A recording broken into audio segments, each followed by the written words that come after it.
Once upon a time, there were 3 little kittens, and their names were Mittens, Tom Kitten, and Moppet. They had dear little fur coats of their own, and they tumbled about the doorstep and played in the dust. But one day their mother, Miss Tabitha Twitchit, expected friends to tea, so she fetched the kittens indoors to wash and dress them before the fine company arrived. First, she scrubbed their faces. Then, she brushed their fur. Then, she combed their tails and whiskers. Tom was very naughty, and he scratched. Miss Tabitha dressed up Moppet and Mittens in clean pinafores and tuckers, and then she took all sorts of elegant, uncomfortable clothes out of a chest of drawers in order to dress up her son, Thomas. Tom Kitten was very fat, and he had grown. Several buttons burst off. His mother sewed them back on again. When the 3 kittens were ready, Miss Tabitha unwisely turned them out into the garden to be out of the way while she made her hot buttered toast. Now, keep your frocks clean, children. You must walk on your hind legs. Keep away from the dirty ash pit, and from Sally Henny Penny, and from the pigsty, and all the puddle ducks. Moppet and Mittens walked down the garden path unsteadily. Presently they trod upon their pinafores and fell on their noses. When they stood up, there were several green smears.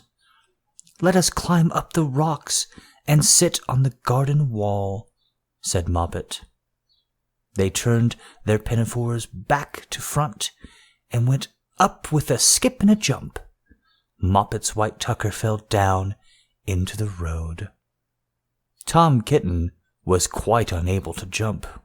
When walking on his hind legs in his trousers, he came up the rockery by degrees, breaking the ferns and shredding buttons right and left.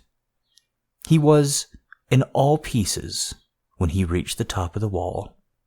Moppet and Mittens tried to pull him together. His hat fell off, and the rest of his buttons burst. While they were in difficulties, there were a pit-paddle-pat, and 3 puddle ducks came along the hard high roads, marching one behind the other and doing the goose step. Pit-paddle-pat, pit-paddle-pat, waddle, waddle, waddle, waddle, pit-paddle-pat. They stopped and stood in a row and stared up at the kittens. They had very small eyes and looked surprised when the 2 duck birds, Rebecca and Jima Peedle Duck, picked up the hat and tucker and put them on. Mittens laughed so that she fell off the wall. Moppet and Tom descended after her. The pinafore and all the rest of Tom's clothes came off on the way down. "Come, Mr. Drake Puddle Duck," said Moppet. "Come and help us dress him. Come and help us button up Tom." Mr. Drake Puddle Duck advanced in a slow, sideways manner and picked up the various articles, but he put them on himself. They fitted him even worse than they did Tom Kitten. "It's a very fine morning," said Mr. Drake Puddle Duck. And he and Jimina and Rebecca Puddle Duck set off the road, keeping step. Pit-paddle-pat, pit-paddle-pat, waddle, waddle, waddle, waddle, pit-paddle-pat. Then Tabitha Twitchit came down from the garden and found her kittens on the wall with no clothes on. She pulled them off the wall, smacked them, and took them back to the house.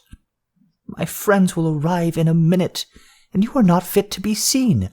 I am affronted," said Miss Tabitha Twitchit. She sent them upstairs, and I am sorry to say, told her friends they were in bed with the measles, which was not true. Quite the contrary, they were not in bed, not in the least.